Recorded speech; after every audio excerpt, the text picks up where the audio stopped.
Mr. Speaker, an unexpected fire occurred in 1978, destroying the front entrance of the Sports Center. However, this was not a deterrent to the community. They quickly rebuilt and replaced the damaged area. Mr. Speaker, a longtime resident of Trenton, Edward Purvis, was manager of this facility for approximately 15 years. Mr. Speaker, I would like to acknowledge the most accommodating and enthusiastic group of individuals that I know, the individuals that are responsible for this facility. Mr. Speaker, Wayne Otter, a very good friend of mine, an individual that I've had the pleasure of attending Trenton schools with and playing on our high school hockey and rugby teams. Mr. Speaker, Wayne has been the manager of this Trenton Minor Sports Community Center for the past 20 years. His very capable staff includes Daryl Marcotte, Francis Saunders, and part-time employee Bruce Jerwa. Mr. Speaker, a former employee, Spurgeon McDonald, retired approximately 15 years ago, continues to arrive at the Sports Center every morning and evening so he can volunteer to sharpen numerous skates left behind from the previous day. Mr. Speaker, I have coached hockey at numerous levels for the past 35 years, and I've not found anyone that has the magic touch that Spurge McDonald has.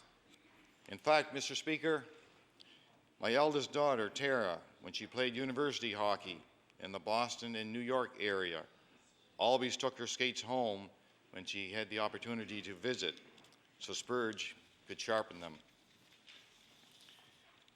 Mr. Speaker, this staff is known for their level of cooperation and expertise.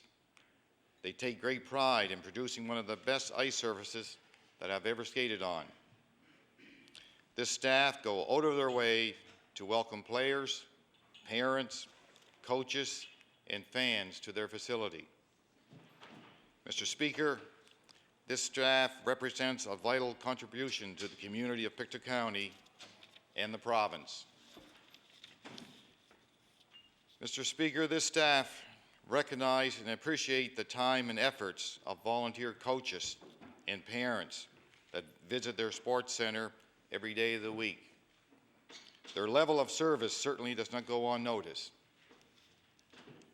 Mr. Speaker, the Trenton Minor Sports Community Center is a very busy location 12 months of the year. Many events take place after the ice is removed in the spring. Community bingo games, flea markets, dog shows, senior festival dance and activities, Trenton Fun Fest activities, concerts, boxing, wrestling, bicycle rodeos, etc.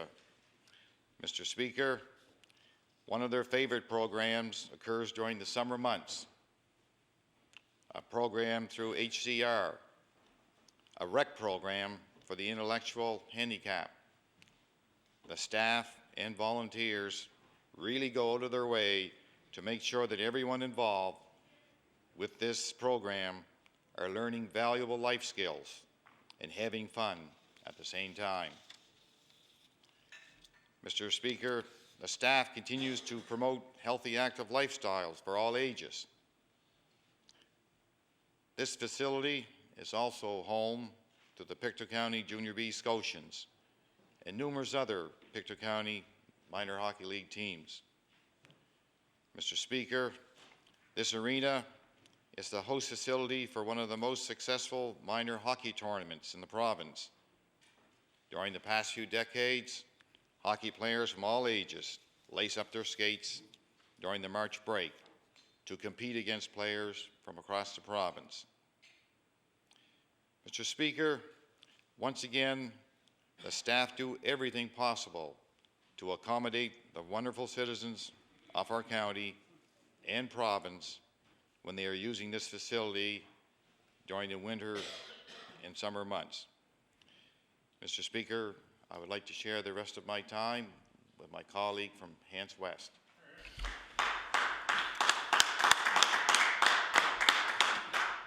Thank you. The honourable member has approximately 4 minutes left.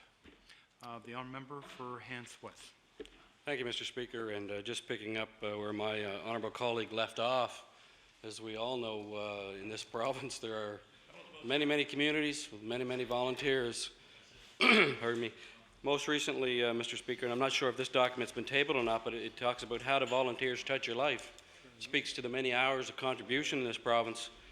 And just as a quick reference, over 377,000 Nova Scotians, that's 48% or more of this population, volunteer in some way in this province. And that's quite a feat given the size of the province that we are in the population. And we have many, many people to thank for their contribution of hours.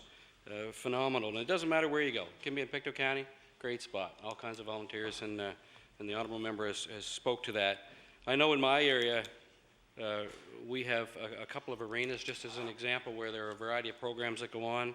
And again, the same kind of thing. We have people that put in hour after hour after hour of volunteer time. We also have people that work for a living in these arenas, work for the municipal units, manage them, book the time, take the time, making sure that the kids get on the ice, making sure it's ready, making sure, and in my area, and I'm sure it's the same in other areas, not only are these folks that are paid, they're also volunteering in different ways by helping the kids lace up their skates when they're on the bench trying to get ready.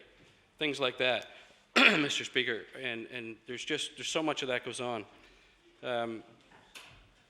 There are so many names and in so many ways. We have everything from the VON who go out, and yes, they are nurses, but there's a lot of hours that are put in by those folks that are volunteer and certainly not paid time. There are members of the local legions that go out. I know recently with the Remembrance Holiday, Mr. Speaker, the number of members of veterans that are around in our area, in our local legion, and others, associate members, out going to the schools, hosting the act of remembrance. And I think there were 8, 9, perhaps 10 different ceremonies during that week leading up to November 11th. And that was just at the schools. The student reaction was phenomenal. The questions that were asked, the answers that were able to be given, the honesty that was shown by the veterans, volunteering their time and asking what that's about. Unbelievable how smart our little children in these schools today are, and certainly they appear much brighter than they did in the days when I went to school. Maybe we're paying less attention when I was there, or our kids today are certainly well educated, and that is also an attribute to the great facilities that we have in this province with regards to education. But back onto the volunteers, Mr. Speaker, and I will table that. I don't know if it's been put forward in this House or not. Just a lot of facts in there that I think that all the members received, that they should review it because they can recognize the honourable or the volunteers in the communities. Just before, I know I'm running out of time there, I want to pick up where the Honourable Minister of Health Promotion and Protection left off, just on the smoking. And very quickly, I want to table the letter that was submitted to him, and I think maybe all members received as well today, from the Smoke-Free Nova Scotia, recognizing the benefits of what this legislation has done for this province by way of smoking cessation. I also want to just take a second to mention that if any of these folks that are smokers join a government smoking cessation program, I don't think he got to this. We provide free of charge these aids, these smoking cessation aids. Sorry, Mr. Speaker, my throat's a little bit coarse. Cessation aids to help them quit smoking is what I'm getting at there, Mr. Speaker. And that in itself is great, and I thank you for the time. I see I'm out of time. Thanks, Mr. Speaker. Thank you. The honourable member from Pictou East. Thank you very much, Mr. Speaker. It's a pleasure for me to be on my feet to say a few words, and I'm going to emphasize a few words tonight because I'm going to do something that is not characteristic. I usually like to get my share of time, but I am going to turn over to the member from Pictou West for commentary in relationship to this, and I'm only going to take a couple of minutes because I'm going to be on my way back to that great county of Pictou in just about 2 or 3 minutes' time for commitments that are up there. However, I would be remiss if I didn't stand up and say a few words about something that is geared to Pictou County. And certainly I commend the Trenton Minor Sports Community Center, all of the people that have been involved there over the years. I commend them all.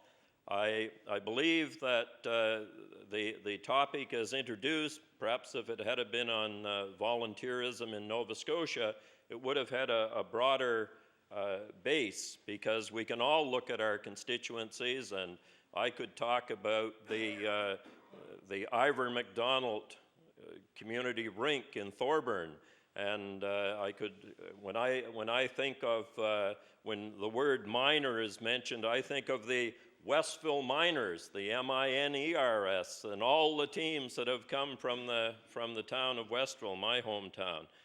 But I believe that the scope of this subject is more resolution oriented, and I certainly congratulate those involved and so on. But when I think of Trenton, Mr. Speaker, I think of the 1,200 former employees of Trenton Works, and I wonder where they are and what they're doing. And I think about the transition center that has been set up and the good work that is going on there. And we could certainly talk and debate some of the things that are happening with the Pictou Regional Development Commission, and look at all of the things that are trying to be done in the county in relationship to that. So, Mr. Speaker, I could go on at great length about volunteerism, because there is so much of it in Pictou East.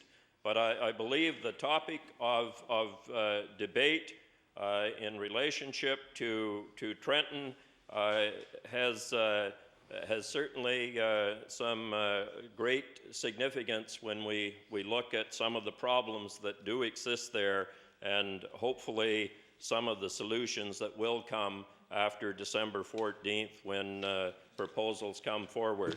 But having said that, I'm turning the rest of the time over to the member for Pictou West, and I'm going to head off to Pictou County.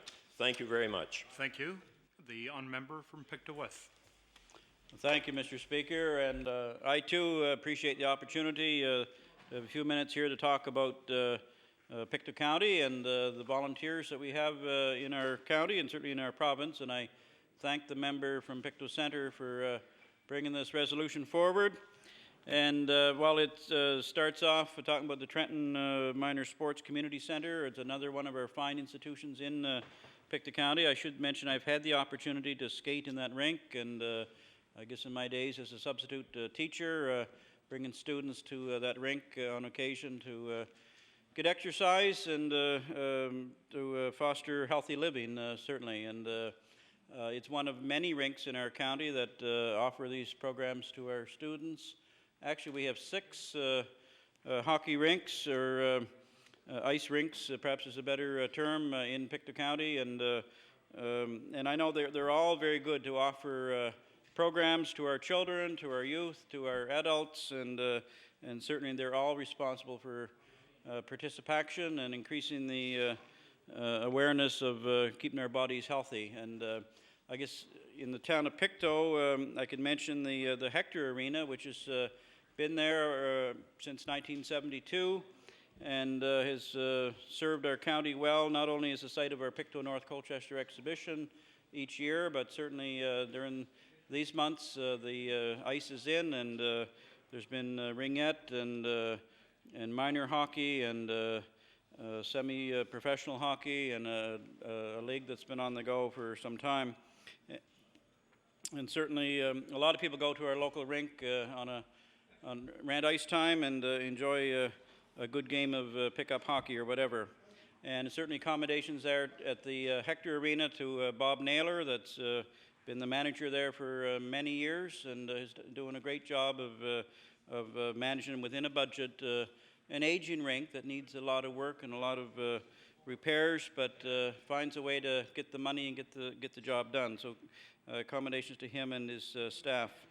I guess one of my earliest memories of the the Hector Arena, other than during exhibition time, is taking my son there to learn to skate. He was a 5-year-old in grade primary, and they had school programs. And as a parent volunteer, I'd go along with him and hold his hand and hold him up and get him started around the rink, and did that for 2 or 3 years until he certainly was fully able to go on his own. But in reality, that's just one of the many recreation facilities that we have in our area. I can think of programs offered through Scottsburn Recreation in the summertime that certainly also foster healthy living, ball programs and t-ball and other activities for children primarily. Also in the village of River John, there's summer programs that pick up baseball and organized baseball. Should commend the recreation coordinator there for a number of years was Joanne Wilkins, and she certainly organized a number of teams and a number of activities for children and teenagers and adults as well, and even pick up hockey games in the wintertime during winter carnival, so there was something there for everybody. I can think also, coming back to the town of Pictou, it's not just the ice hockey rink, but other opportunities for people to remain active, remain healthy, to participate. We have a super organized soccer program in the town of Pictou, and children of all ages from about 5 years up to 19 participate in organized house leagues and in traveling teams that travel around the province, and certainly very competitive. Some of the very best young soccer players have come from the town of Pictou and have won championships in various age groups. I think the most recent was the under 14 boys that were provincial champions this year. So congratulations to them and their coaches. And really, to have healthy, active lifestyles, it all comes back to volunteers. And it's volunteers in our communities that are the driving force that allow a lot of these recreation programs to fully be active and participate. And we have volunteer coaches, we have volunteer team managers, we have volunteers really throughout our community, not just in recreation, but I think of the volunteers in our fire departments.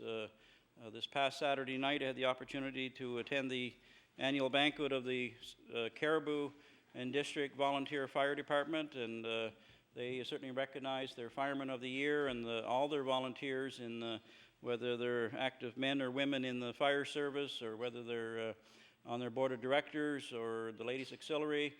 They're all volunteers in their community that work together to provide a safer, healthier community, and we owe them a lot of thanks. So it was mentioned by a previous speaker, there's volunteers in our legions. There's volunteers in every walk of life. And coming back again to Pictou County, I know that we have our share of volunteers that participate in recreational activities, and as I mentioned, fire departments, legions, schools. So we're very, very fortunate to have many good active volunteers, and that's what makes our way of life, our lifestyle that we enjoy in Nova Scotia. We can be thankful for the volunteers. So as a net result of that, we have healthy, active lifestyles, and may we long encourage that type of activity. So with those few remarks, Mr. Speaker, I'm glad to have had this opportunity, and I'll listen to what the next speaker has to say. Thank you. Thank you. The chair will now recognize the honourable member for Cape-Breton-South. Thank you very much, Mr. Speaker, and it's nice to see you again this evening. I can assure you that last night's late show won't be repeated. It'll be a little bit more quiet this evening. But I do want to thank at the outset the member from Pictou Centre for bringing this resolution here this evening. It's an important resolution because it points out how he feels about his community, and it gives other members the opportunity to talk about their communities, and also to make some comments regarding the area of Trenton and Pictou County. And let me tell you, my memory's a little foggy on this, but because it's some time ago, but I'm not sure whether I played up there when I was with Sydney Academy in juvenile, or whether I played up there when I was with Northside Junior Victorias. But I can tell you this, I had a good time when I was up there. I don't know which team it was with, but we certainly were given the royal treatment by the people of Pictou County, and particularly the people that we met. I'm not even sure whether we played in Trenton, but I do know we ended up there. And I don't know, I don't know why, because it goes back a little, as you can appreciate. But being the member from Victoria the Lakes reminded me about the old Sydney Forum in Sydney and my role growing up there as a rink rat. And knowing that Sydney Forum was a revered place in Sydney, but as I got older and got into the mayor's chair in the city of Sydney, I realized that we had to do something with our infrastructure if we were going to compete in the marketplace of Nova Scotia nationally, and we just didn't have the facilities to do that. So we embarked on a program to build a centre in Sydney, and that centre was called Centre 200. It was built in 1987 to commemorate the Canada Winter Games, to act as a venue for the Canada Winter Games, but to commemorate the 200th anniversary of Sydney. And that infrastructure cost $15 million at the time.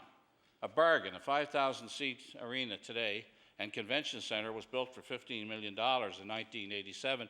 And the important part of that was that it was all three levels of government, Mr. Speaker, contributed to it. The provincial government at the time, the Buchanan government, the federal government at the time, and of course the city of Sydney. And, and I felt that that was a partnership that worked. It was a partnership that gave the city of Sydney and the surrounding areas in Cape Breton a facility that we could truly say was a 20th century facility. And the immediate result of that facility was that Sydney was able to attract the Cape Breton Oilers of the American Hockey League. We had a professional hockey league franchise there for 8 years, culminating with the winning of the Calder Cup in 1993. For a community the size of 30,000 people, or slightly less at that time, to be able to build a center with tax dollars and with contributions from the federal and provincial governments, we were able to build this center. We were able to provide a hockey product in Sydney, which carried on to the Quebec Major Junior League today.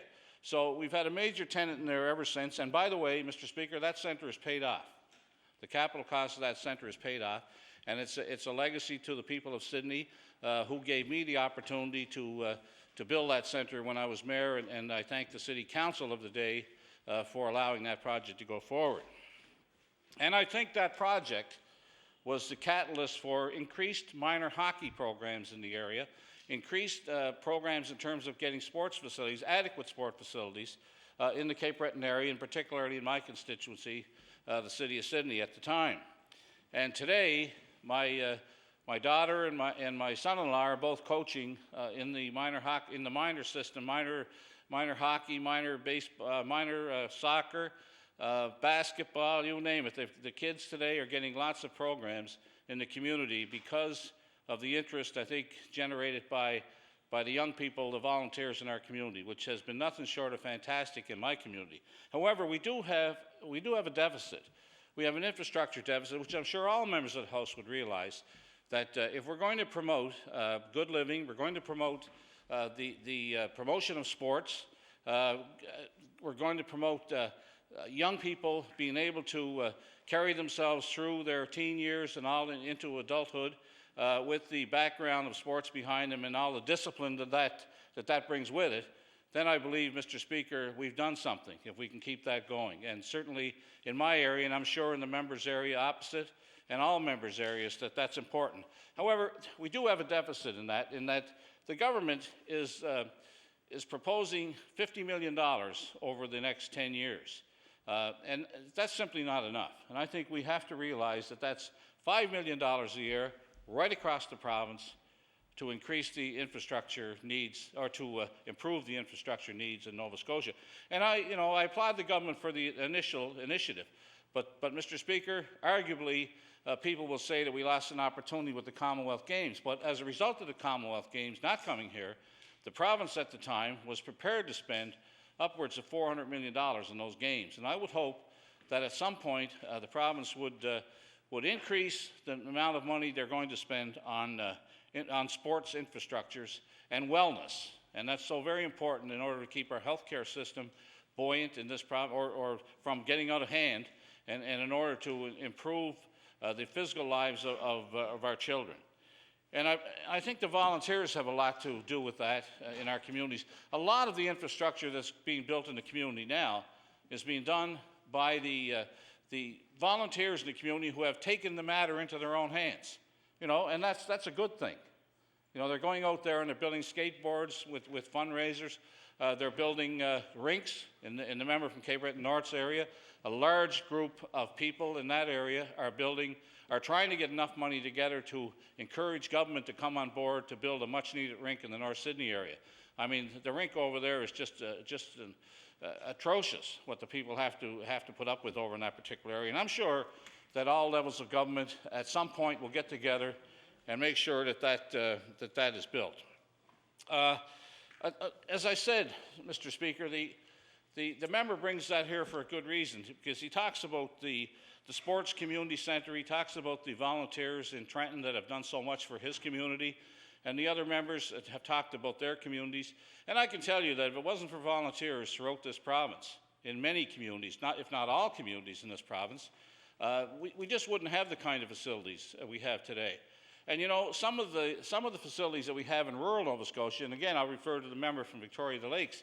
You know, if you're in downtown Sydney and you have access to sporting facilities 1 block away, you know, and that's much different than the sporting facilities you would have access to in Victoria the Lakes or any other rural community in this province. And I think that the members realize that they have to use volunteers more so, and they have to use existing facilities and convert those existing facilities for use of our children. And I'm talking about schools, I'm talking about community centers, I'm talking about marinas.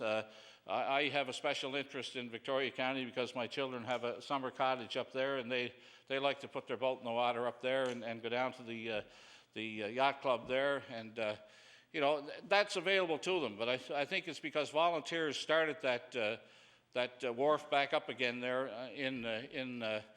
not Kemp Head, but on the way down to Ross Ferry, the Ross Ferry Road, the old Ross Ferry. And you know, those are the kinds of things that are good for that community. But if you waited for government to come in there and do all of that, it just wouldn't happen. You know, so there is a deficit there that I think we have to realize it's out there.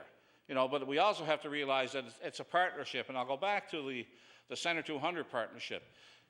Back in 1987, the city of Sydney couldn't have built that by themselves. You know, but the other two levels of government, one a conservative level of government and the other one a liberal level of government, came to the aid because they realized that in Sydney the deficit was there. We needed a new building. If Sydney was going to become of age as a city, we needed certain facilities. We needed a regional hospital, which we got.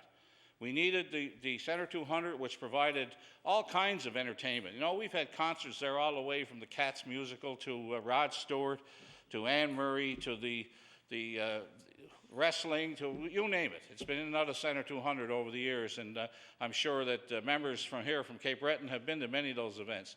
But it's paid for itself. It's a lasting legacy to the people of Sydney who have promoted it. There was very little negative opinion when we were building the centre, except the usual questions of how do you pay for it. Well, Mr. Speaker, I can tell you, we paid for it without the city going bankrupt. We paid for it over 20 years, and now it's paid for. If we had have hesitated back in 1987, we wouldn't have had the American Hockey League team. We wouldn't have had a venue for the Canada Winter Games. We would not have had all the events that took place there since, including the Queen being there for a church service and all those kinds of things. So it was good for the community, and it's paid off today, and the people of Sydney didn't hesitate in that day. And I'm sure that if any other projects come up down at Cape Breton, the people will certainly pick it up and run with it, because they realize that if you build infrastructure, they will come. Thank you.